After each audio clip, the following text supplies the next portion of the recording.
Hey guys, welcome back. You know who I am. Big Daddy Chase, Mac Daddy Chase, Big Papa, Poppy, whatever you want to call me. It's me, coming to you from a new private server. This is AOPVP2. I don't know what it's actually called. It's owned by the PvP, AOPVP people. I guess they call it AOPVP Reborn, whatever, AOPVP2.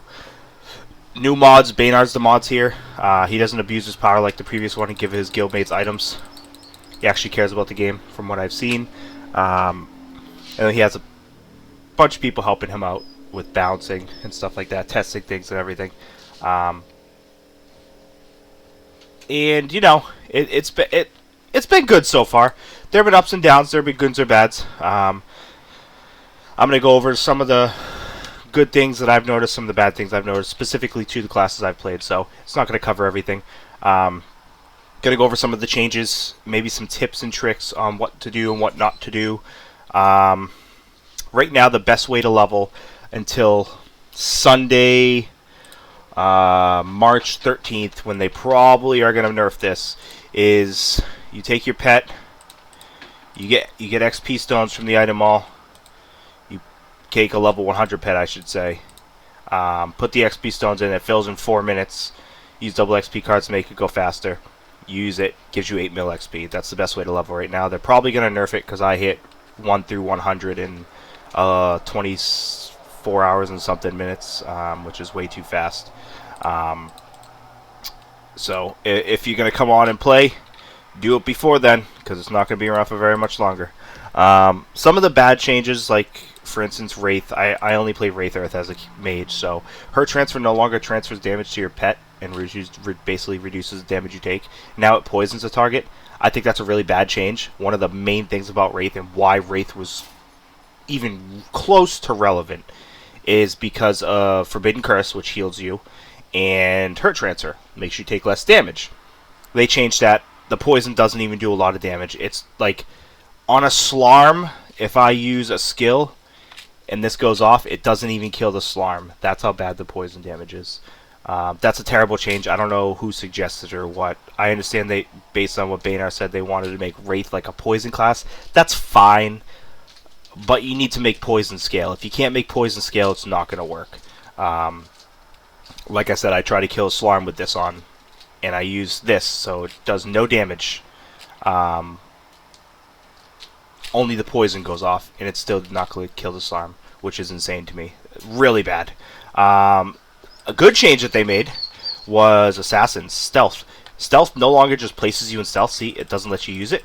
It's a target skill, so you click on the target, and you hit Stealth button. It sends you into Stealth, where you can assassinate. Your clone doesn't go away, and you can do it mounted, which is pretty freaking great. It's a really good change to Assassin.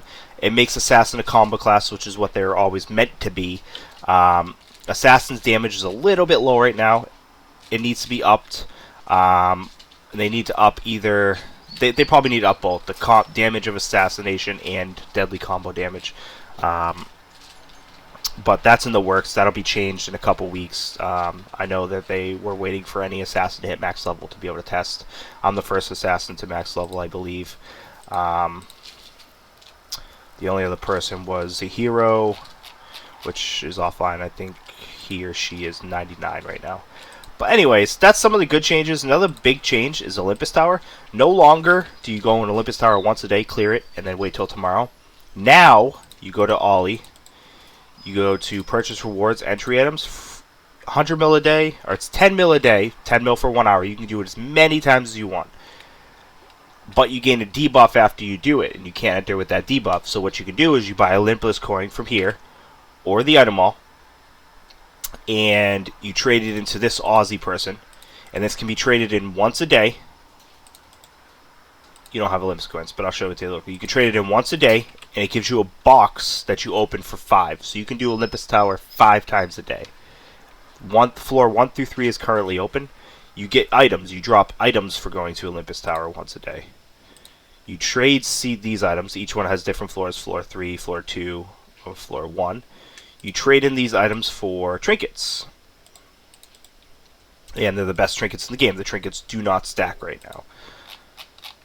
And you take this, you get the first trinket, with a 60S and then the items.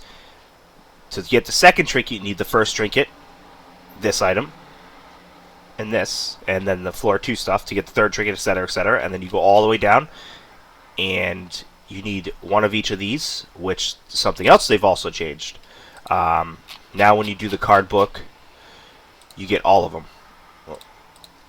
You get all of these, so you get one of each, and you get one of each, so it's very easy to do. So the best way to do this is each day you come back, you trade in that for the box and the carts. On the weekends is increased XP and increased drop rate. You save them all till the weekend. SK told me this. And then you farm them all during that period and when the drop chance is higher. And then you use lucky cards. You can farm this trinket out in one weekend. The max version out in one weekend.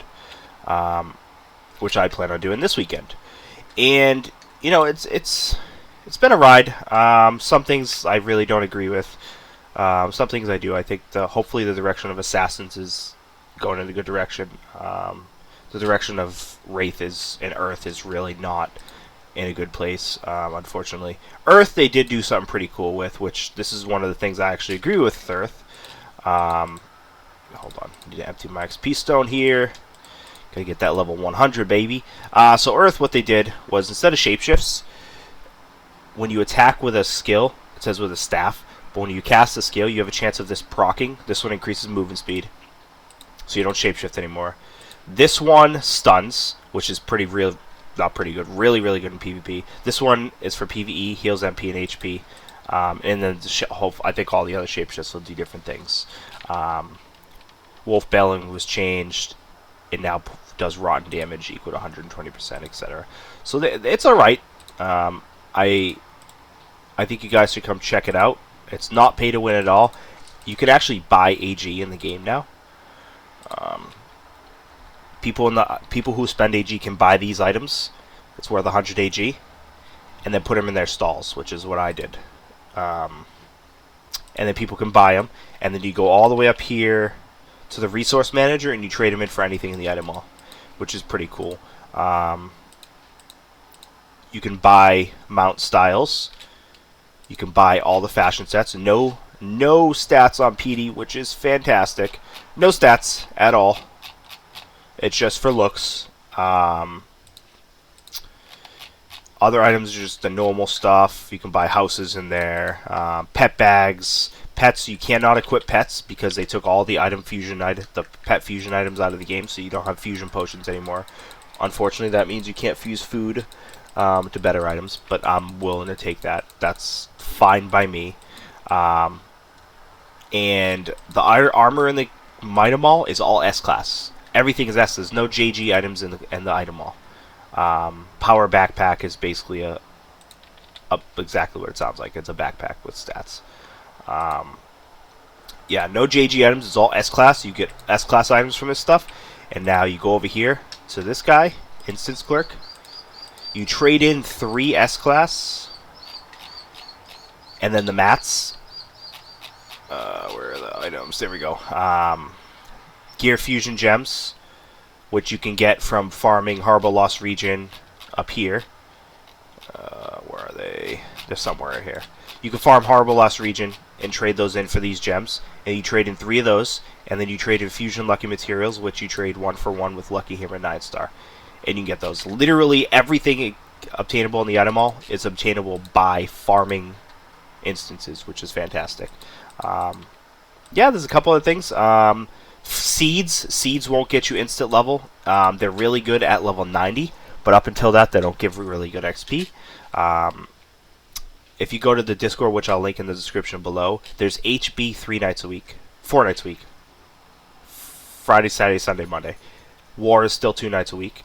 AA is the normal time still. They're thinking about changing the time so that people who play on the regular AO can go to both.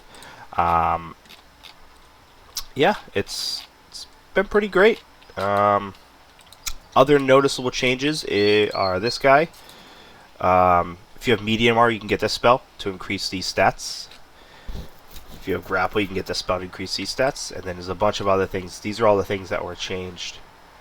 Some of the things that were changed, I should say, not all of them. But you get meditate scrolls, which gives you bubbles Oh, that's another big one. So they changed mages around. I'm Earth Wraith, and as you can see, I have Swiftness spell. They put Swiftness spell on Meditate now. Every mage has it. Huge benefit. Great change to the classes. And they put spells on Hit as well. No spells on Curse right now, I don't believe. I believe the bubble is, let's see, on Meditate. Arcane Burst. Nope, that's on Hit. Mana Barrier, here it is. That's the bubble. It moves. It promotes you to stop going these ridiculous builds like Shadow Blade for spell attack and all that. Pure classes are better now, which is pretty cool. Yeah, Eagle Eye has skills. Blazing Charm is still is for staff hit, stuff like that. Great changes. I think they're still doing some tweaks on balancing and all that, but overall, great game. Come on and check it out. Very cheap game to start. You don't even have to spend a lot of money unless you want to just power level before Sunday. If you do go the power level route with the pet stones, it's probably going to cost you right around 200k AG, which is $200. It's 1k AG per $1 spent. They just up the AG rate so you get more AG with purchase too. So come on down, try it out, guys. Have fun. Thanks for watching.